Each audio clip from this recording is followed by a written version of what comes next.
자, 오늘 이제 중개사법 가지고 보겠습니다. 자, 용어의 정의부터 가야 되죠. 좀 속도를 내야 돼요. 해서 제일 먼저 공인중개사, 이 법에 의해서 그 자격을 취득한 사람을 가리켜서 공인중개사, 출제하는 포인트는 외국법 이런 식으로 장난을 치게 될 것이고요. 기업 공인중개사 개설 등록을 한 자라고 하는 것이 포인트. 그래서 이 개설 등록을 한다는 것은 공인중개사가 일정한 자격 요건을 갖춰서 개설 등록을 할 수도 있겠고요. 그 다음에 법인이라고 하는 것이 일정한 요건을 갖춰서 등록을 할 수도 있다 해서 개공이라는 표현이 나오게 되면 이때는 자, 법인 기업 공인중개사 또는 공인중개사인 기업 공인중개사 두 가지 경우의 수로 나눠 볼 수 있습니다. 그 다음에 이제 소속 공인중개사라고 하는 것, 공인중개사 플러스 중개업무 수행, 중개업무 보조라고 하는 것. 그래서 이 중개 업무를 담당하는 것은 소위 이제 기업 공인중개사도 있겠고요. 그 다음에 소속 공인중개사가 있게 됩니다. 그래서 또 법인의 사원 또는 임원 중에서 공인중개사이고 중개업무를 수행하거나 중개업무를 보조하는 경우에도 소속 공인중개사 이렇게 정의를 하게 됩니다. 그 다음에 중개보조원이라고 하는 거, 공인중개사가 아닌 자로서 뒤에 단순 업무 보조자. 그래서 이 중개보조원의 경우는 중개 업무를 담당할 수 없을 것이고요. 중개 업무의 대부분의 내용이 확인 설명, 거래계약서의 작성 등이 되게 됩니다. 그래서 이 중개보조원의 경우에는 확인 설명이나 또는 거래계약서 작성 이런 것들은 아무 관련이 없다라고 할 것. 전체 그림을 보게 되면 이 기업 공인중개사가 나중에 사고를 치게 되면은 등록관청이라고 하는 사람이 이 사람에 대해서 등록 취소, 개설 등록 취소를 하거나 업무 정지 처분이라는 것을 할 수가 있습니다. 또 이제 과태료 처분이라는 것도 있을 수가 있겠고요. 소속 공인중개사가 사고를 치게 되면요, 시도지사라고 하는 사람이 바로 자격 정지 처분이라고 하는 것을 할 수 있어요. 물론 이제 시도지사가 나중에 사고 치게 되면 또 추가적으로 자격 취소라고 하는 것도 있을 수가 있을 것이고요. 자, 그 다음에 중개보조원에 대해서는 업무 정지라든가 개설 등록 취소라든가 자격 정지 처분 이런 조항 자체가 존재할 수 없다. 그리고 공인중개사법에서 전체 그림 봐야 되죠. 자, 국토교통부 장관 관련해서 이슈가 되는 것이 거래정보사업자의 지정이라고 하는 것이 있게 됩니다. 거래정보망에 관련한 주제하고요. 협회, 그 다음에 협회에서 파생되는 개념으로서 공제라고 하는 이런 것들을 국토부 장관이 소관하는 사무가 될 것이고, 시도지사가 소관하는 사무라고 하는 거, 기본적으로 자격증 교부, 자격시험을 시행하고 자격증을 교부를 하게 됩니다. 자, 그리고 나서 교육이 있어요. 그래서 실무교육하고요, 연수교육이라고 하는 것을 시도지사가 담당을 하게 될 것이고, 그 다음에 나중에 자격정지처분, 소공에 관한 얘기가 될 것이고, 또 개공 등을 비롯해서 일정한 공인중개사에 대해서 사고 쳤을 때 자격 취소 처분이라고 하는 것을 할 수 있다. 그 다음에 이제 등록관청이라고 하는 거, 등록관청 시군구청장을 의미하게 될 것인데, 이 등록관청이 하는 사무가 바로 등록증을 교부를 하게 됩니다. 개공이 되고 싶으면 개설 등록증 교부 받아야 되고요. 그 다음에 각종 신고 등을 수리를 하게 됩니다. 이전 휴업 폐업 신고라든가 각종 신고 등 수리하게 될 것이고요. 그리고 나서 사고 치게 되면 개설 등록 취소라고 하는 것이 하나가 있겠고, 또 하나 이슈가 되는 것이 업무 정지 처분 이런 것들을 담당하는 것이 등록관청에 관한 영역이 됩니다. 그래서 하여튼 뭐 용어 얘기는 가장 기본적인 맥락이 되게 될 것이고요. 그 다음에 이제 검토 드릴 주제, 중개와 공인중개사 자격시험이라고 하는 것을 보게 되면은, 일단은 공인중개사 자격시험의 시행 주체는 시도지사가 되는 게 일반적인 모습. 자, 그런데 좀 논의할 수 있는 것이 공인중개사 정책심의위원회라는 개념이 있게 됩니다. 국토교통부에 공인중개사 정책심의위원회를 두고 있고요. 자, 그래서 원래 시험 시행기관의 장은 시도지사가 되는 게 일반적인 모습인데, 이 정책심의위원회에서 이 자격 취득에 관한 사항에 대해서 의결을 하게 됩니다. 즉, 국토교통부 장관이 시험 시행기관의 장이 되도록 의결을 하게 됩니다. 그때는 시도지사가 시험을 직접 시행하고 싶어도 이게 지금 이제 시행할 수 없고요. 바로 이 공인중개사 정책심의위원회에서 의결한 사항을 따라야 한다, 기속하게 되게 되는데, 따라야 한다라고 나선 이 정책심의위원회에서 심의 의결한 사항 중에서 자격 취득에 관한 사항이 한정해서 다 따라야 한다. 이것도 이제 하나의 출제 포인트. 이 공인중개사 정책심의위원회에서 의결한 사항이 되게 많아요. 근데 시도지사랑 아무 관련이 없고요. 바로 자격 취득에 관한 사항만 시도지사가 따라야 한다. 이렇게 얘기를 합니다. 그 다음에 이제 응시 자격 등에 관한 주제 보게 되면 자격 취소되고 3년이 경과되지 아니한 사람 공인중개사 자격시험에 응시할 수 없고요. 작년 시험 문제 나왔던 주제죠. 바로 부정행위를 했을 때 걸리게 되면 그 시험에 대한 처분, 시험을 무효 처분을 하게 될 것이고요. 5년간 응시 자격 정지가 되게 됩니다. 그리고 시험에 나올 주제는 아닌데 이미 자격이 있으면 공인중개사 자격시험에 응시할 수 없다라고 할 것. 그래서 이렇게 부정행위 관련해서 최근 문제에서 하나의 쟁점을 삼아냈고요. 그 다음에 조금 문제를 통해서 어렵게 가는 것이 공인중개사 정책심의위원회에 관한 주제가 되는데 다 외울 수는 없고 시험 문제에서 다뤘던 쟁점 몇 개 외우고 끝내셔야 돼. 그 다음에 이제 자격증의 교부라고 하는 거, 시도지사 시험 합격자 결정 공고일로부터 1개월 내에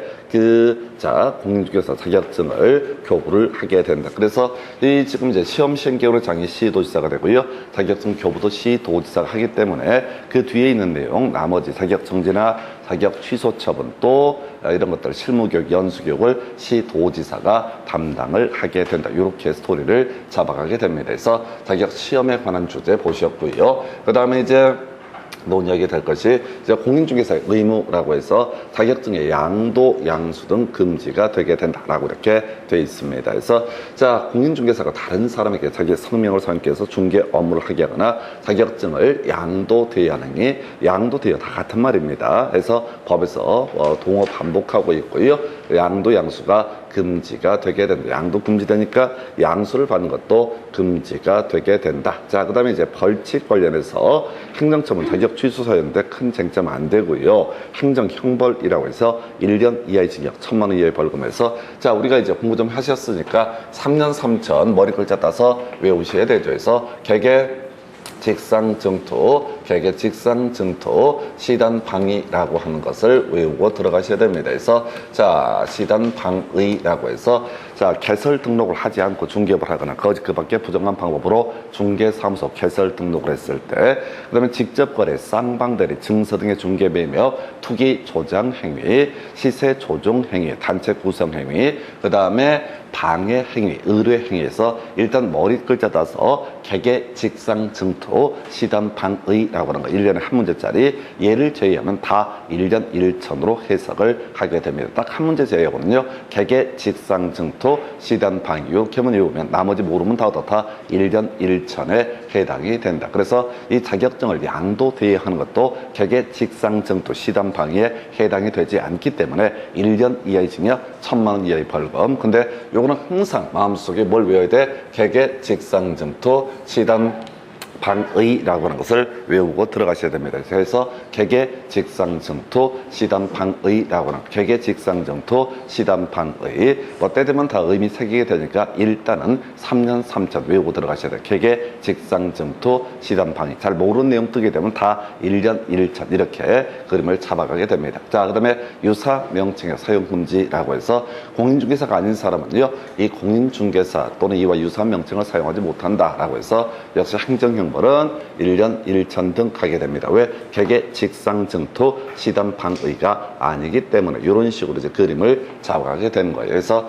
개개 직상증토 시단 방의 유사명칭 이런 것들은 지문 한두 개, 7년의 지문 한두 개에 불과한 그런 주제가 되게 됩니다. 그 다음에 이제 검토 드리게 될 주제, 중개라고 하는 개념이 나와 있어요. 그래서 중개라고 하는 거 시험용으로 접근할 때는 권리 득실 변경을 알선하는 것, 제일 중요한 키워드가 알선하는 것. 권리 종류가 대단히 많습니다. 그래서 우리가 민법에서 물권이라는 것을 본권을 검토를 하게 되면 소유권이라는 것, 지상권, 지역권, 전세권, 저당권, 이런 것들이 존재하게 될 테고, 우리가 이제 법률 규정에 따른 부동산 물권 변동이라고 해서 법정 지상권이라든가 법정 저당권, 건물 전세권의 법정 갱신 이런 개념들이 있을 수가 있어요. 그래서 권리의 종류에는 특히 이제 이제 법정 저당권 이런 것들을 끌고 들어오면 이게 뭔가 싶게 되는데 저당권의 일종이다. 민법할 때 거의 논의 자체를 하지 않는 것이 법정 저당권이 될 텐데 일단은 중개 기본 정의는 뭐라고요? 권리의 득실 변경을 알선하는 것을 가리켜서 뭐라고 한다?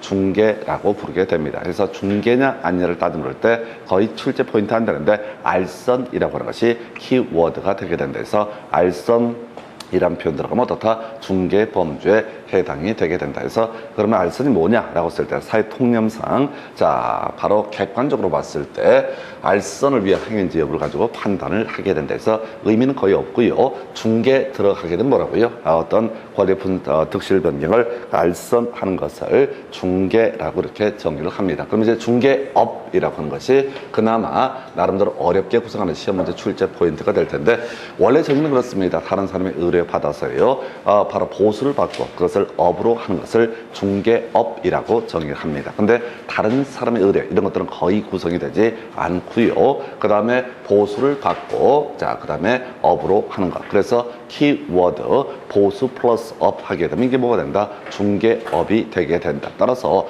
자 중개 보수를 받지 못했다라고 한다면 단순하게 중개 보수의 지급을 요구한 것으로는 바로 중개업이 될 수가 없다. 바로 연결할 개념이 무등록 중개업이라는 개념인데요. 자 어떤 사람이 자 중개사무소 개설 등록을 하지 않고 보수를 받고 업으로 했다. 그러면 이걸 우리가 무등록 중개업이라고 부르고요. 3년 3천 등의 처벌, 강력한 처벌을 받는 사유가 되게 됩니다. 자 그런데 이 사람이 꿈꿨던 거예요. 무등록 중개업인데 지금 이제 첫 번째 손님하고 다툼이 있어서 이분이 중개보수를 지급하지 않았다라고 한다면 이 사람은 중개를 업으로 한 것이 아니기 때문에 행정형벌의 대상이 되지 않는다라는 해석이 가능합니다. 그래서 반드시 보수를 받아야지 어떻다? 중개업의 범주에 해당이 되게 된다. 이런 얘기죠. 자, 갑이라고 하는 무등록 중개업자가 있습니다. 을이라는 사람이 이 사람에게 중개를 의뢰해서 갑이 병하고 을 사이에 중개를 소유했습니다. 권리 득실 변경을 알선을 한 상태에서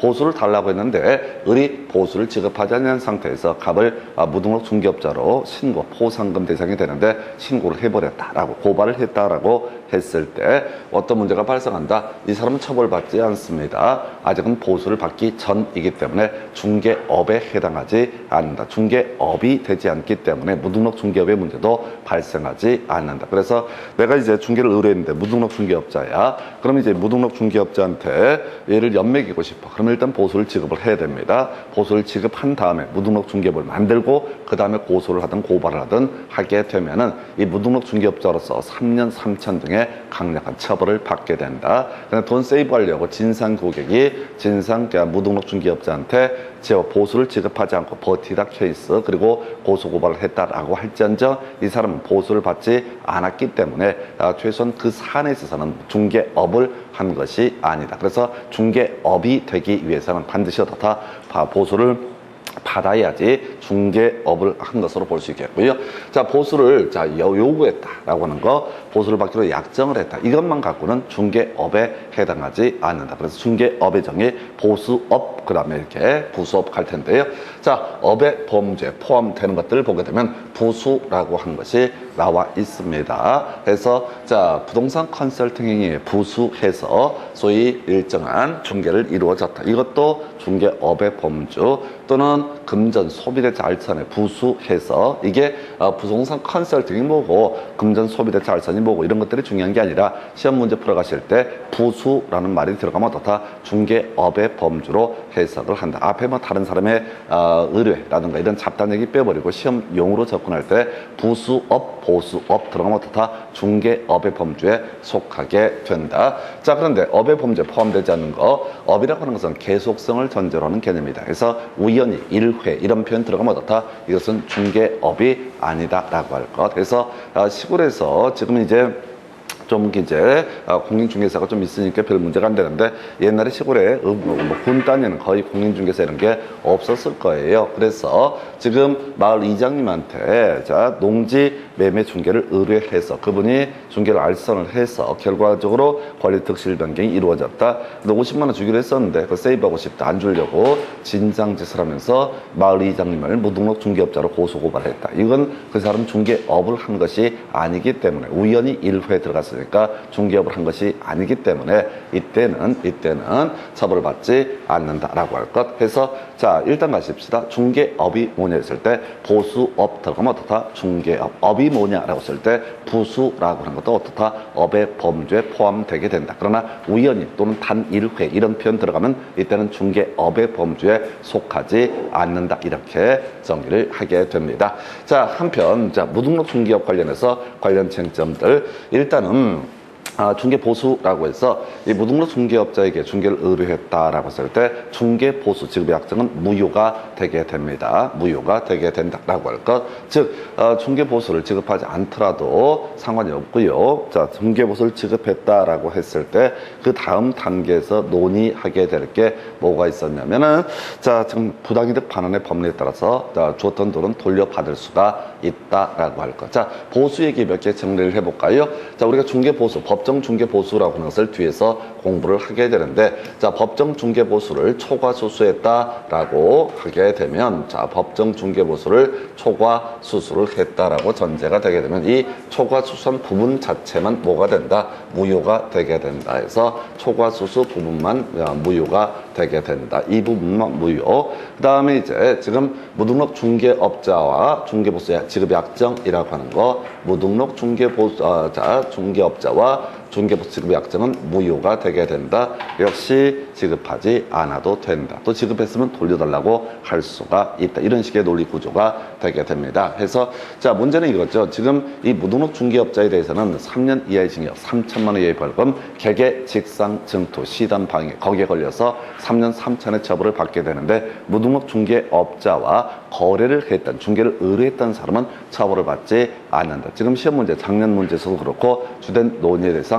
무등록 중개업자에게 중개를 의뢰한 사람 바로 행정형벌의 대상이 된다 해서 틀리게 구성을 계속하고 있어요. 그래서 그 외에 그 문제가 나왔으니까 추가적으로 봐야 될 게 무등록 중개업자의 중개에 따라서 권리의 득실 변경이 이루어졌다라고 했을 때 이 부분에 대해서는 그 법령의 효력 자체는 어떻다? 유효한 것이 되게 된다라고 해서 자 그럼 쟁점들을 삼아내면 이런 식이죠. 아까 자 법정 중개보수 초과수수 약정은 그 초과하는 부분 자체가 무효가 되게 된다. 한편 무등록 중개업자가 중개를 했을 때 그 무등록 중개업자에게 중개를 의뢰했던 사람 간의 법률 행위 자체는 유효한 것이 되게 된다. 그리고 이제 같이 묶어서 봐야 될 게 우리가 이제 민법 공부할 때 공부했던 것 중에 하나 단속 규정과 효력 규정 얘기를 하면서 법정 중개보수 초과수수 약정이라는 것은 효력 규정에 해당이 되기 때문에 무효에 해당이 된다. 그 다음에 이제 이에 대응해서 지금 이제 기업 공인중개사와 중개 의뢰인 간의 직접 거래라고 하는 것은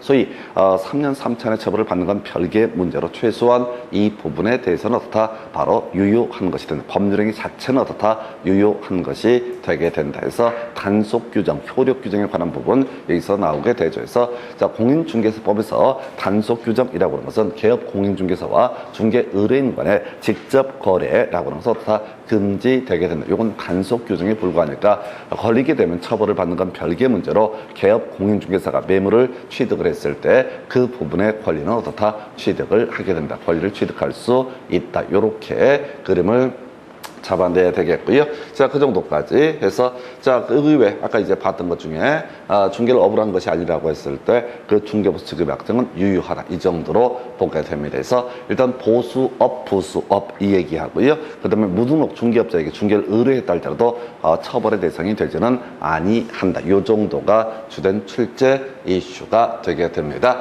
자, 그리고 나서 검토드리게 될 주제가 자, 중개 대상물에 관한 주제. 이 중개 대상물은 무조건 1년에 한 문제 정도 구성되는 영역이 되게 됩니다. 그래서 토지, 자, 건물과 같은 부동산의 범주는 토지의 정착물이라는 개념도 있게 됩니다. 그래서 원리대로 치면 토지, 건물, 그 밖에 토지의 정착물이 있었고요.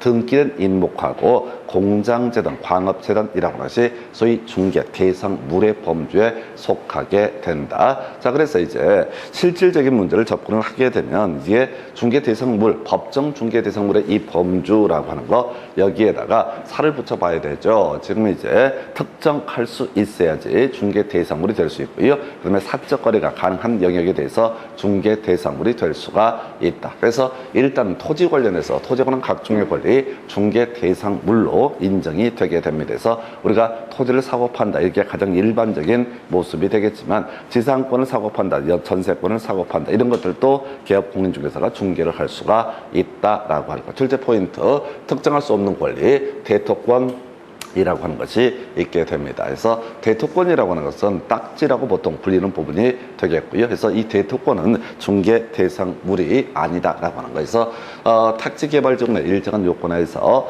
이주저택지 등을 공급받을 수 있는 지위라고 해서 나중에 입주권과 유사한 의미를 가지게 되죠. 그래서 구체적으로 동호수가 위치가 특정되지 아니한 상태, 이걸 우리가 대토권이라고 부른다 해서 쉽게 구성되고요. 그다음에 행정재산인 토지라고 하는 것이 나와 있습니다. 그래서 이게 한번 구성이 됐고 사실 그렇게 썩 중요한 건 아니에요. 또 나올 가능성도 거의 없습니다. 우리가 국가나 지자체가 소유하고 있는 재산, 이걸 국공유재산이라 부르는데 그중에서 시청 이런 것처럼 거래할 수 없는 재산을 행정재산이라고 부르게 됩니다. 그래서 행정재산인 상태에서는 중개 대상물이 될 수 없다. 그런데 이 행정재산이 용도 폐지라는 용어를 쓰게 되는데 일반 재산으로 전환이 되게 되면 그때는 거래 대상이 된다. 근데 지문에 한번 나오는데 거의 의미 없고요.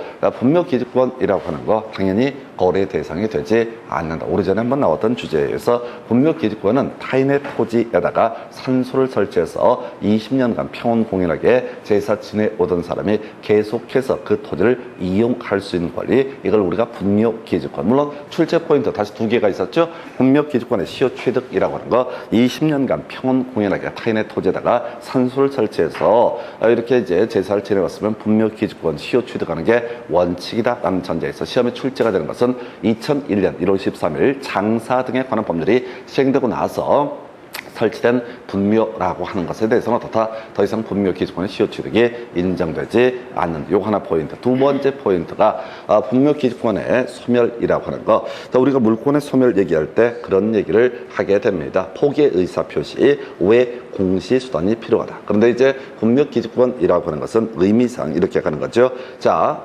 성립할 때 분묘, 봉분이라는 것을 전제로 성립하게 된다. 근데 분묘기지권의 포기라고 하는 것은 논리적으로 치면 포기의 의사표시 외에 바로 봉분을 제거하는 것이 필요할 것으로 보여지는데 우리 판례에서는 분묘기지권의 포기라고 하는 것은 포기의 의사표시만 있으면 어떻다? 분묘기지권은 소멸하게 된다. 한편 이런 분묘기지권 뒤에서 확인 설명서 할 때 설명드리겠지만 관습상 물권에 해당이 되기 때문에 등기부에 표시를 할 수 없고 등기할 수 없는 권리에 해당이 되게 된다. 그래서 확인 설명할 때 분묘기지권이라고 하는 것은 바로 세부 확인상의 영역으로 해석을 하게 됩니다. 분묘기지권이라고 하는 것은 기본 확인상에 포함되지 않는다. 즉 등기부를 통해서는 확인할 수 없다. 응용 들어가 볼까요? 우리 등기법 공부하실 때 등기할 수 없는 권리라고 하는 거, 주의토지통행권, 점유권, 유치권, 그리고 분묘기지권, 이런 것들은 어떻다? 등기할 수 없는 권리에 해당이 된다. 그래서 분묘기지권이라고 하는 것은 그 산소를 모시고 있는 분이 계속 그 산소 그 자체를 이용할 수 있는 권리이기 때문에 이건 양도의 대상, 성격상 양도할 수 없는 권리에 해당이 되기 때문에 이 분묘기지권의 중개라고 하는 것은 허용되지 않는다. 즉 분묘기지권은 중개 대상물 또는 중개 대상 권리에 해당되지 않는다. 이렇게 갑니다. 그래서 뭐 길게 설명드렸는데 대토권 정도가 주요 이슈. 자, 건물이라고 하는 건 당연히 부동산의 일부이기 때문에 중개 대상물의 범주에 포함이 되게 된다. 근데 자, 지금 현재 만들어진 건축물뿐만 아니라 장차 건축될 건축물이라고 하는 거, 이걸 달리 표현하면 분양권 또는 달리 표현하면 자, 특정 동호수의 피분양자로서의 권리, 이런 용어를 쓰게 됩니다. 그래서 자, 이런 것들은 특정할 수 있기 때문에 중개 대상물의 범주에 포함이 되게 된다. 나중에요, 이 분양권이라고 하는 거, 분양권 관련해서 중개 보수 받을 때 계중포라고 하는 거, 자, 계중포를 거래 금액으로 계산한다 해서 계약금, 중도금, 프리미엄을 합산한 금액을 바로 거래 금액으로 계산한다 해서 자, 바로 분양권 관련해서 계중포라고 하는 거, 계중포라고 하는 거, 계약금, 중도금, 프리미엄을 합산한 금액을 그러니까 개업공인중개사가 분양권 중개를 했을 때 그때 이제 중개 보수라고 하는 것을 계산해 내기 위해서 먼저 거래 금액 특정해야 되고요. 거기다가 중개 보수 요율을 곱하게 될 것인데 주택 외 중개 대상물은 1000분의 9 이내에서 협의해서 정한다. 그래서 요율은 뭐 최대 0.9%까지 갈 수가 있겠고, 그럼 이제 거래 금액을 어디까지로 봐야 되느냐라고 했을 때 주요 출제 포인트 개, 중, 포, 스톱 여기서 이제 같이 맞물려가는 것이 우리가 세법, 그 소득세법을 공부하다 보면 그런 얘기하죠. 양도 차익의 계산 방법을 논하게 됩니다. 그래서 실거래가로 양도 차익을 계산함에 있어서는 양도가액에서 실지거래가액에 따른 취득가의 자본적 지출액, 그다음에 양도 비용 등을 뺀 금액, 이걸 이제 전체를 필요 경비라고 부르게 되는데 양도가액에서 필요 경비를 뺀 금액 이게 바로 양도 차익이라는 개념이 되게 된다. 자, 출제 포인트 소득세법에서 자 지금 자 필요 경비에 포함되지 않는 것 세 가지 외우자고 그랬어요. 지연에 지자 사서 다 썼죠. 이미 한번 산입을 해버렸던 산자 다 썼죠. 그다음에 증명 서류가 없는 케이서 지산증 들어가면 어떻다? 이것들은 필요 경비에 산입하지 아니한다. 외우셔야 돼. 지산증 들어가면 어떻다? 필요 경비에 산입하지 아니한다. 지산증이라고 하는 거. 그래서 별지를 다 했었잖아. 뭐 고산증, 지산증, 별소리를 갖다 하면서 했던 소리. 지연이라든가 이미 산입이 됐다든가. 그 다음에 세 번째가 증명서류가 없을 때 이건 어떻다? 필요 경비에 산입하지 아니한다. 그러면서 지금 뭔 얘기를 이지를 하고 있냐면 바로 추계 결정 얘기를 하려고 여기까지 왔어요. 그래서 실거래가를 알 수 없다라면 추계 결정의 문제로 넘어간다. 양도가액은요. 바로 이렇게 갔습니다. 매감기라고 하는 거. 그 다음에 이제 취득가액의 추계 결정 순서 매감 환기 뭔 얘기하려고 기준시가 얘기해요.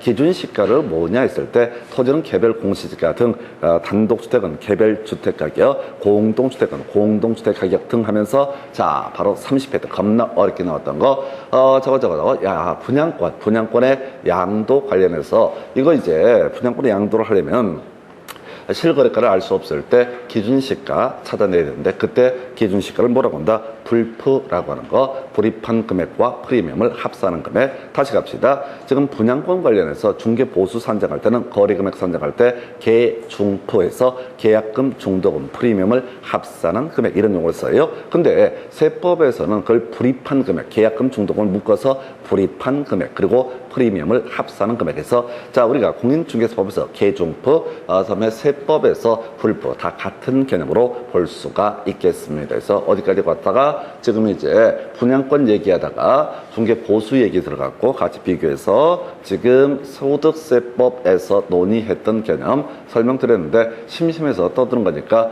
모르겠다 싶으면 넘어가시면 됩니다. 이게 조금 공부되신 분들은 더럽게 짜증나거든. 들은 얘기를 또 듣고 있는 게 미쳐버릴 것 같아서 중간중간에 제가 잡소리를 하게 되면 뭐 그런가 보다 하면 신데 그래서 일단 분양권하고요. 장차 건축될 건축물 그 다음에 특정 동호수의 피분양자로서의 권리라고 하는 거 이것은 중개 대상물의 범죄에 포함된다. 바로 비교해서 입주권이라고 하는 거 입주권은 중개 대상물의 범죄에 포함되지 아니한다. 재개발 재건축 조합원의 집이 이걸 가리켜서 뭐라고 한다? 입주권이라고 부르게 되죠. 그래서 나중에 부동산 거래 신고 등에 관한 법률을 가서 보면 입주권하고 분양권 가지고 자꾸 비교를 하게 되는데 그때 가서 한번 체크를 하겠습니다. 그래서 입주권은 동호수가 특정되지 않았기 때문에 특정할 수 없는 물건이라서 중개 대상물의 범죄에 포함되지 않는다라고 할 것. 그럼 이제 중개 대상물의 범죄에 포함되는 것과 포함되지 않는 것의 차이가 뭐냐라고 했을 때 이 중개 대상물에 포함되게 되면 법정 중개 보수까지만 받을 수가 있고요. 중개 대상물에 포함되지 않는다라고 전제하면 이게 겸업이라는 개념으로 가능하거든. 입주권 중개할 수 있어요. 근데 그때는 소위 법정 중개 보수는 별개의 그냥 약정한 대로 보수를 받을 수 있다. 이런 의미를 가지고 있습니다. 그래서 어찌됐든 단순화시키면 분양권은 중개 대상물의 범죄에 포함되고 그 다음에 입주권은 중개 대상물의 범죄에 포함되지 않는다. 토지 정착물이라는 개념이 나오게 되죠. 토지 정착물 얘기는 다시 부합이라는 개념을 떠올리셔야 돼요. 부합이라고 하는 개념. 자, 부합이라고 하는 게 뭐였어? 토지에 산삼씨가 날아와서 산삼이 자라게 되면 그 산삼의 소유권은 따로 얘기를 하지 않게 되면은 뭐가 된다. 이게 지금 이제 토지 소유자가 시작된 데서 요즘에 계속 이제 뭐 유행인가봐 기사 중에 자꾸 나오는 것 중에 하나 그런 거 있습니다. 거기 뭐지 사람들이 인공으로 호수 같은 걸 파. 그래서 호수 같은 걸 파는데 갑자기 어느 시점에 가서 보게 되면 잉어도 있고 붕어도 있고 이게 도대체 잉어나 붕어가 어디에서 온 것일까라고 하는 거. 그래가지고 그게 너무 궁금했대. 그래서 별의별 연구를 다 하여튼 별놈의 새끼들이 다 있어. 그래서 그게 이제 우리가 부동산 학개론에서 그걸 뭐라고 부른다? 순수과학이라고 부르게 될 겁니다. 너무 궁금한 거야. 구멍을 마당에다 그냥 구멍 하나 파가지고 한 1m에서 물을 받아놨어. 또는 빗물 들어오는 거 그냥 받아갖고 거기다 물을 채워놨어. 그럼 썩을 텐데 하여튼간에 안 썩었다 치고 어느 순간 보니까 물고기들이 자라고 있어. 누가 여기다 물고기를 쳐넣었을까라고 했을 때 그게 그렇게 된다는 거야. 여러 가지 이슈가 있는데 그걸 실험을 한 사람이 있다니까 별 미친놈의 자식들이 실험한 결과가 뭐냐면은 그 새들이죠.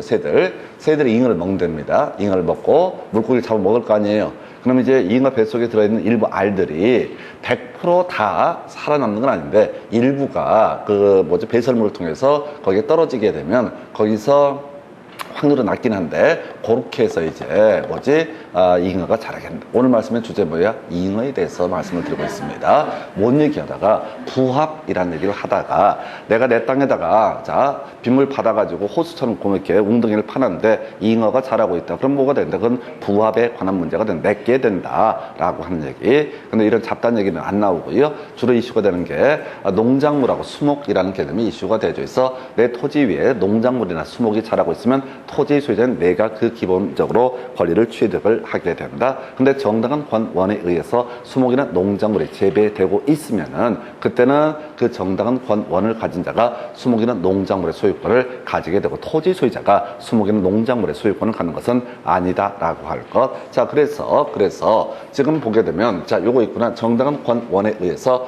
타인의 토지에 식재한 수목 농작물 이것은 일단은 움직이는 아이가 아니기 때문에 어디에 속한다? 부동산에 속하게 된다. 그래서 이 수목이나 농작물만도 어떻다? 중개를 할 수 있다. 우리가 이 공인중개사법에서 중개대상물이라고 하는 것은 부동산이라고 하는 개념이 들어간다. 부동산에는 토지 들어가고 건물 들어가는데 그 외 토지의 정착물이라는 것도 다 중개대상물이 될 수가 있다. 또는 이런 것도 있다. 명인방법을 갖춘 수목과 미분리과실 이것도 토지 소유권과 분리가 되는 거야. 내가 대파를 키웁니다. 농사를 짓는데 대파를 키워요. 거기다가 원래 그 대파의 소유권은 나의 것인데 이 중간 유통업자하고 대파 밭대기로 이제 팔아버린 거야. 거기다 플랜카드를 붙여놓게 되면 그게 바로 뭐가 된다? 명인 방법을 갖춘 수목. 그래서 어떤 토지 위에 갑이라는 사람이 대파를 심는다. 농작물을 심었다고 치고 여기다가 명인 방법 간판을 새겨놨다고 이거 내 거 이렇게 표시를 해놓다 하십시다. 그러면 이걸 가지고 누구한테 누구 중간 도매상한테 팔게 되면 중간 도매상 이름을 딱 쓴다고 플랜카드. 그러면 이것은 뭐가 된다? 토지 정착물이 되게 될 것이고 토지 소유권에 부합하지 않기 때문에 이것만도 어떻다? 중개를 할 수가 있다. 수박밭이라고 생각해 보자고. 수박을 밭대기로 팔았다고. 그러면 어떻게 한다고요? 산 사람 유통업자가 이 수박의 소유권은 토지 소유권과 별개의 문제로 내 거다라고 공시를 한다고. 그럼 이제 내가 개공이야. 심심해 죽겠어. 그러면 중간 도매상한테 전화를 하는 거야. 그것을 내가 중개를 한번 해보고 싶다. 물론 거기서 대부분 됐거든요. 라고 얘기를 할 거야. 근데 이론상 어떻다? 토지 정착물에 해당이 되기 때문에 이 아이도 중개 대상물이 범주가 포함이 된다. 토지 소유권에 부합하면 중개 대상물이 아니고요. 토지 소유권과 별개의 권리가 됐으면 어떻다? 중개 대상물이 되게 된다. 그 다음에 이제 민법할 때 가끔 나왔던 주제 권원 없이 타인의 토지에 재배한 농작물 중에서 수확기에 이르게 되면 어떻다? 이것도 토지와 별개의 정착물. 그래서 물론 이때 소유권은 경작자가 소유권을 갖게 된다. 이런 것들이 중개 대상물의 범주. 근데 시험에 자주 나왔던 것 중에 하나가 세차장 구조물 나와 있어요. 세차장 구조물이라고 하는 것은 토지 소유권에 부합하게 된다. 그래서 중개 대상물의 범주에 포함되지 아니한다라고 하는 거, 이 정도 보셨고요. 바로 이어서 동산이라고 하는 거 또는 무채재산권이라고 해서 형식이 보이지 않는 것, 이런 것들은 부동산이랑 아무 관련이 없기 때문에 중개 대상물의 범주에 포함되지 않는다. 그래서 영업상 노하우, 그다음에 권리금이라고 하는 권리금도 보이지 않는 거죠. 권리금을 점포의 위치에 따른 영업상 이점 이런 식의 표현을 하기도 합니다. 이런 것들을 어떻다? 중개 대상물의 범주에 포함되지 않는다. 그럼 권리금 중개할 수 있다 없다? 중개할 수 있다. 겸업의 범주에서 중개를 할 수가 있는데 이때는 법정 중개 보수와는 아무런 관련 없이 약정에 따라서 그 보수를 받아낼 수가 있다. 그래서 소위 법정 중개보수 조항을 적용하지 않기 때문에 중개부서 초과 수수에 관한 조항도 적용을 하지 않는다. 이런 식의 취지. 그 다음에 이제 부동산 외에 관한 관리에서 동산 등에 관한 관리, 또 동산의 소유권이 되겠고 동산 질권, 특허권, 저작권 등이 있게 된다 해서 동산 질권은 이런 얘기죠. 듣고 버릴 건데 우리가 이제 부동산을 담보로 해서 돈을 빌려주고 돈을 빌리게 되면은 저당권을 설정을 해준 게 일반적인 모습이에요. 동산을 담보로 돈을 빌리게 되면 동산 질권을 설정한다라고 얘기를 하게 됩니다. 뭔 얘기를 하는 거냐면 저 얘기를 하는 거야. 바로 전당포에다가 시계 막혀놓고 10만 원 빌렸다. 그럼 내가 돈을 갚지 못하게 되면 전당포업자는 이 시계를 팔아서 자신의 채권을 회수하게 될 것이다. 이 전당포업자의 권리를 가리켜서 동산질권이라고 부르게 된다. 물론 이제 우리가 공부하다 보면 좀 어려운 게 바로 저당의 유동화라고 해서 부동산 학기론 공부하시다 보면 MBB, MPTS, CMO 이런 것들 나왔었죠. 저당권을 담보로 해서 일정한 자금을 조달하는 기법, 이걸 저당의 유동화라고 불렀었고요. 다시 기억하셔야 돼. MBB라고 하는 것은 뱅크, 은행이 각종 책임을 지게 되는 것이다. MPTS는 투자자가 각종 책임을 지게 되는 것이다. CMO, 다양화 이런 식의 얘기들. 뭔 소리야? 이런 식으로 저당권을 담보로 돈을 빌리고 했을 때 그 저당권에다 부기 등기라는 형식을 통해서 질권을 설정하게 되는데 이걸 이름하여 권리 질권이라는 용어를 쓰게 된다 해서 나중에 등기법 저당권 파트에서 권리 질권이라는 개념이 나오게 된다 해서 다시요. 부동산을 담보로 돈을 빌리고 경매를 붙일 수 있는 권리, 돈을 빌려주고 경매를 붙일 수 있는 권리, 이걸 저당권. 동산을 담보로 돈을 빌려주고 돈을 갚지 않게 되면 경매에 붙일 수 있는, 팔아버릴 수 있는 권리, 동산질권. 저당권을 담보로 해서 돈을 빌려주고 얘가 저당권을 돈을 제대로 갚지 않게 되면 저당권 자체를 처분할 수 있는 권리를 권리질권 이런 식의 얘기를 합니다. 그래서 하여튼 이런 것들은 부동산에 관한 권리가 아니기 때문에 중개 대상물의 범주에 속하지 아니한다라고 할 것. 이 정도가 중개 대상물까지 살펴보셨고요. 자, 그래서 중개 대상물을 보셨고 해서 잠시 끊었다가 이제 문제 가지고 바로 이 부분 확인하겠습니다.